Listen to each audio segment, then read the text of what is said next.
चिलचिलाती धूप में डेरा डालने के बाद सहर्षि का काफिला सप्त सिंधु और 7 में से एक पवित्र नदी यमुना नदी के तट की ओर चला गया।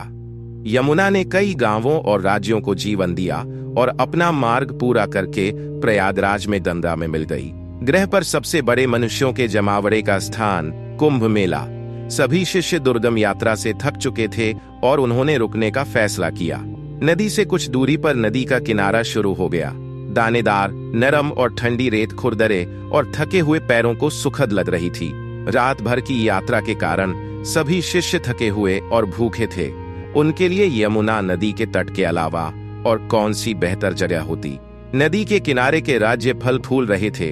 यह फलों की सैकड़ों प्रजातियों का घर था। सहर्षि ने कुछ घंटों के लिए डेरा डालने की घोषणा की, क्योंकि उनके घोड़ों को भी आराम की जरूरत थी।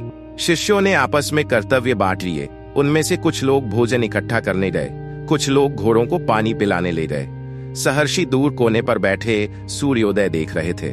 उन्होंने झोला अपने पास ही रखा। उसे एक पल के लिए भी अकेला नहीं छोड़ना चाहते थे। कुछ घंटों के बाद उनके पास अपनी यात्रा जारी रखने के लिए ऊर्जा इकट्ठा करने के लिए पर्याप्त भोजन था।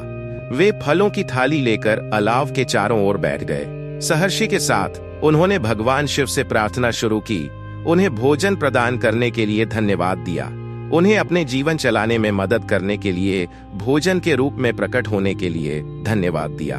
उन्होंने खुले आसमान के नीचे अपना स्वादिष्ट भोजन शुरू किया। उन्हें लगा कि माँ यमुना उन्हें प्रेम से भोजन करा रही है। एक शिष्य ने पूछा, गुरुदेव, हम यहाँ से कहाँ जाएंगे? सहर्षि ने विशाल यमुना नदी को देखा और कहा, हम नदी के किनारे किनारे चलेंगे। माँ यमुना हमारा नेतृत्व करेंगी।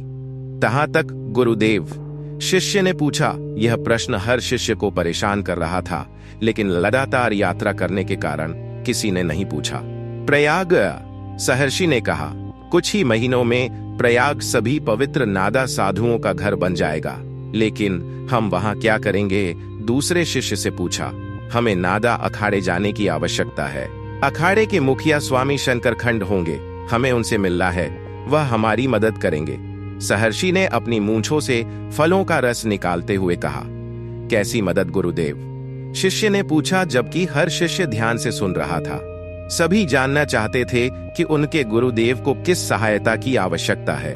जिस व्यक्ति के पास दैवीय शक्तियां थीं, उसे किसी भी अन्य चीज से अधिक सहायता की आवश्यकता थी। वह हमें रहस्यमय ग्रंथ की रक्षा करने में मदद करेंगे और हमें नई राह दिखाएंगे। सहर्षि ने उत्तर दिया, हम धर्म ग्रंथ की रक्षा क्यों नहीं कर सकते? एक शिष्य ने कहा, अगर हम इसे नष्ट कर दें तो कैसा रहेगा और वह इसे कभी नहीं ढूंढ पाएगा। दूसरे ने कहा। सहर्षि मुट्ठी भींच कर उठे और धीरे से गुर्राते हुए बोले, अगर यह इतना आसान होता तो मैं पहले ही ऐसा कर चुका होता। हमारी क्षमता और समझ से परे कुछ शक्तियों ने काल पर कब्जा कर लिया है। जिस ऋषि को उसने भस्म कर दिया वह सामान्य नहीं था। भगवान इंद्र ने उन्हें आशीर्वाद दिया था, फिर भी उसने उन पर विजय प्राप्त कर ली। इसमें केवल स्वामी शंकरखंड ही हमारी सहायता कर सकते हैं। हमें वहां अवश्य जाना चाहिए। हल्के कंपन के साथ हवा का एक तेज गर्म झोंका उन पर आ लगा। इसने उन्हें उनके पैरों से हिला दिया। इससे वह एक पल के लिए स्तब्ध हो गए। उन्होंने अपना संतुलन पुनः प्राप्त करने का प्रयास किया और अपने शिष्यों की ओर देखने लगे। वे भी नीचे गिरे हुए थे, अपने पैरों पर खड़ा होने की कोशिश कर रहे थे। अलाव बुझ चुका था। वह अपने शिष्यों की जांच करने के लिए उनके पास दौड़े। उन्हें कोई चोट नहीं आई और जल्द ही उनका संतुलन वापस आ गया। सहर्षि ने भौहें सिकोड़ लीं और अपनी आंखें बंद कर लीं। अपने हाथ उठाए और उन्हें जोड़ कर आसमान की ओर किया। उनकी दृष्टि समय और ब्रह्मांड में तेजी से चली गई। उसके पैरों के नीचे की रेत हवा में तैर रही थी। थोड़ी देर बाद उन्होंने अपनी आंख खोली और रेत नीचे आ गई। वह अपने शिष्यों को भयभीत और कंपा देने वाले शब्द कहने ही वाले थे। धुंधली आंखों से फुसफुसाकर बोले, काल। उसने मंत्र तोड़ दिए। उसने आश्रम का सुरक्षा कवच तोड़ दिया। वो आ रहा है। आश्रम और कुरुक्षेत्र के जंगलों में काल की उपस्थिति की खबर शिष्यों में चिंता पैदा करने के लिए काफी थी। सहर्षि ने फिर से काल से छिपने के लिए तंत्र मंत्र किया था। सहर्षि को पता था कि काल के लिए इस तंत्र मंत्र को तोड़ना आसान होगा, लेकिन उनका इरादा छुपना नहीं था, बल्कि हमले की स्थिति में सभी को कुछ समय देना था। वे विशाल यमुना नदी के किनारे धीरे धीरे आगे बढ़ रहे थे। इतनी बड़ी नदी की पलक झपकते ही बड़ी बड़ी बस्तियों को तबाह कर दे, लेकिन आज नदी शांत थी। सहर्षि की उपस्थिति ही यमुना को अपनी आक्रामकता छोड़ने के लिए पर्याप्त थी। वह सौम्य थी, मानो जैसे उसका पुत्र आ गया हो। गुरुदेव, एक शिष्य ने हांफते हुए कहा, हमारे सामने एक रुकावट है। आर्यन साम्राज्य हमें आगे नहीं जाने देगा। सहर्षि के सारथी ने उसे आंखें फाड़कर देखा, जैसे उसने कोई असंभव बात सुन ली हो। वह पलटा और बोला, यह कैसे संभव है? गुरुदेव ने हमें छुपाने के लिए तंत्र मंत्र कर दिया है। वे हमें कैसे देख सकते हैं? सहर्षि ने चर्चा पर विराम लगाने के लिए हाथ उठाया और कहा, मुझे उनके पास ले चलो। और तंत्र मंत्र अब भी बरकरार है। सहर्षि का आत्मविश्वासपूर्ण आदेश शिष्यों के लिए यह सुनिश्चित करने के लिए पर्याप्त था कि उनके गुरुदेव क्या कर रहे थे। रथ आर्यन साम्राज्य की सुरक्षा की ओर दौड़ पड़ा। कुंभ तक पहुंचने के लिए उन्हें एक विशाल राज्य से गुजरना था। आर्यन साम्राज्य अत्यधिक सुरक्षित और विकसित हो रहा था, जिसका नाम उसके राजा के नाम पर रखा गया था। आर्यन सुरक्षा आर्यवर्त में उग्र सुरक्षाओं में से एक थी। राजा आर्यन सबसे कुशल और धनी राजा था, साथ ही बड़े बड़े शत्रुओं से लड़ने में भी उतना ही सक्षम था। सभी शिष्यों की निगाहें सहर्षि के रथ पर टिकी हुई थीं। वे अपने गुरुदेव के प्रति चिंतित तथा आश्वस्त थे। आर्य साम्राज्य की सुरक्षा के सामने रथ रुक गया। सहर्षि निहत्थे ही उनके पास चले गए। उनके सारथी में चिंता का कोई लक्षण नहीं दिखा। वह जानता था कि सहर्षि को लड़ने के लिए किसी हथियार की आवश्यकता नहीं है, लेकिन उसे इतना पता था कि सहर्षि लड़ाई के लिए तैयार नहीं है। वह निर्भय होकर सुरक्षा सेना की ओर बढ़ रहे थे। उनके सभी शिष्य आशा कर रहे थे कि सब कुछ बिना किसी विवाद के संपन्न हो जाना चाहिए।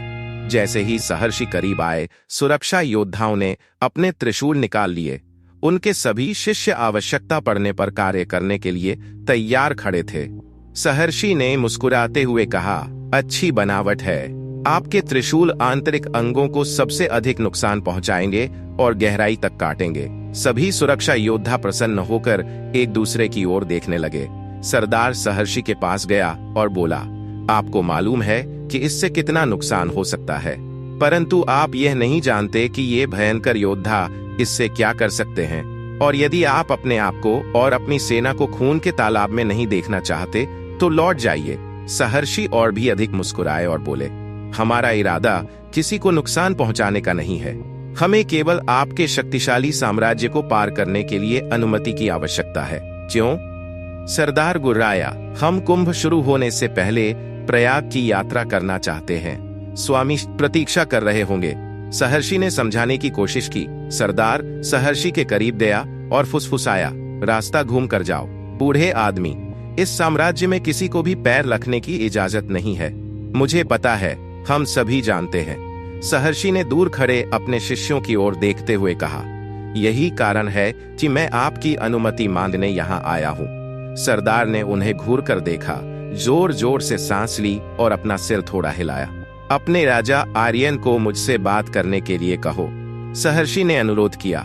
राजा यहाँ नहीं आएंगे, तुम्हें लौटना होगा। सरदार ने सुझाव दिया, अगर आपका राजा हमें अपने साथ अंदर ले जाए तो कैसा रहेगा? सहर्षि ने कहा। उनकी आवाज मधुर, शांत और आत्मविश्वासपूर्ण थी, मानो वह उन पर जादू करने की कोशिश कर रहे हों।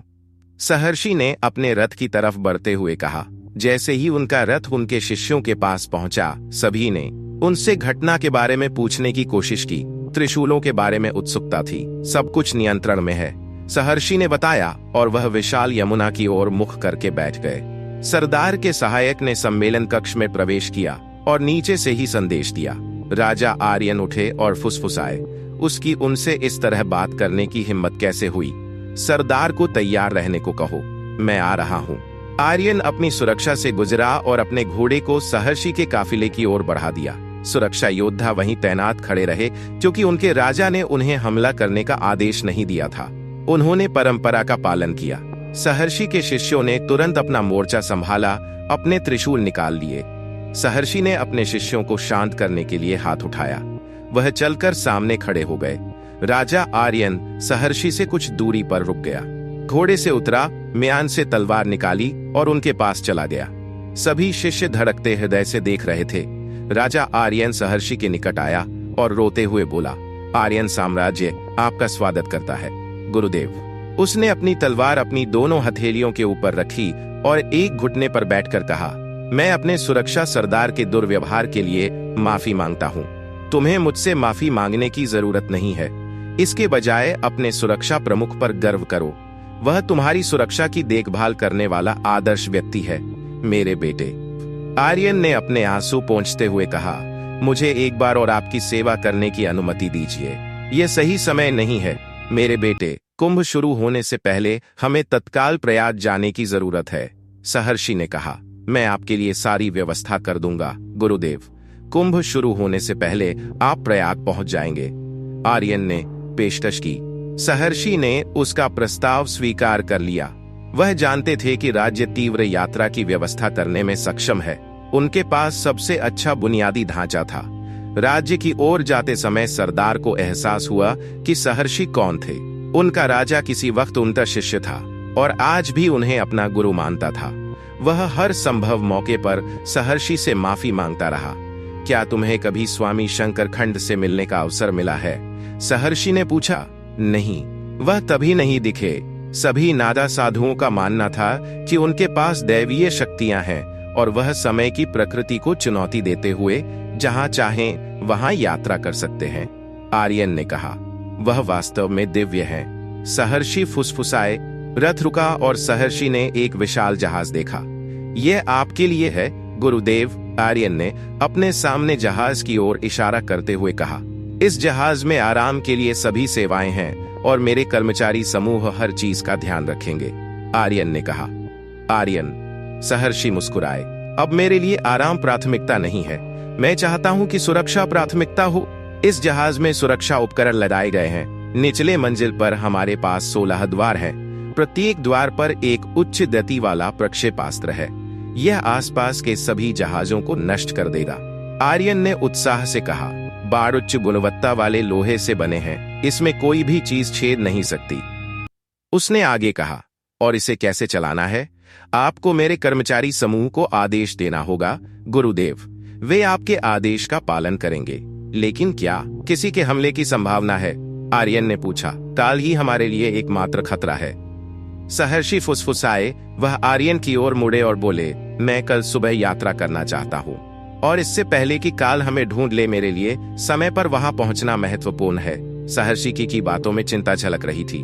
वह आपको नहीं ढूंढ पाएगा गुरुदेव। उसे भी मेरे राज्य को पार करना होगा और मैं उसे रोक दूंगा। वह मेरे पास से नहीं गुजर पाएगा। आर्यन ने आश्वासन दिया। सहर्षि ने अपने शिष्य की ओर मुस्कुराकर कहा, तुम उसे नहीं जानते। वह एक जानवर बन गया है। मुझसे वादा करो मेरे बेटे, यदि वह तुम्हारे सामने खड़ा हो तो उसे नहीं रोकोगे और उसे बिना किसी समस्या के अपने साम्राज्य को पार करने दोगे। यमुना शांत हो गई थी और जहाज निरंतर गति से आगे बढ़ रहा था। उनके प्रयाग पहुंचने में 1 सप्ताह की यात्रा शेष थी और कुंभ शुरू होने में 1 महीना बाकी था। सहर्षि अपने शिष्यों के पास गए और उन्हें संबोधित किया। जब उन्होंने आश्रम छोड़ने के बाद पहली बार अपने गुरुदेव को उन्हें संबोधित करते देखा तो शिष्यों के चेहरे खुशी से चमक उठी। आज मैंने कुछ चिंताजनक देखा, सहर्षि ने कहा। जहाज प्रयाग पहुंच गया था। कर्मचारी उतर गए और इसे सफलतापूर्वक बंदरगाह तक पहुंचाया। प्रयाग नगरी ने मौन रहकर उनका स्वागत किया। कोई सोच भी नहीं सकता था कि यह नगर कुछ ही महीनों में लाखों लोगों की सभा की मेजबानी करेगा। खुली जगह में खालीपन के अलावा कुछ नहीं था। नागा अखाड़ा अभी तय नहीं हुआ था, स्थान अभी तय नहीं हुआ था, लेकिन स्वामी शंकरखंड पहले से ही प्रयाग में थे। जहाज के रुकने के बाद नाविक ने सहर्षि को सिर हिलाकर इशारा दिया, हमें नगर जाना है। मुझे स्वामी शंकरखंड की खोज करनी पड़ सकती है। सहर्षि ने कहा, लेकिन गुरुदेव हम नगर में कैसे रहेंगे? एक शिष्य ने कहा, रहने के लिए एक अच्छी जगह ढूंढो। बेहतर होगा कि कोई शिव मंदिर मिल जाए। सहर्षि ने कहा, शिव मंदिर क्यों? कुछ शिष्यों से पूछताछ की। काल उसे नष्ट नहीं करेगा, सहर्षि ने दृढ़ हो कहा।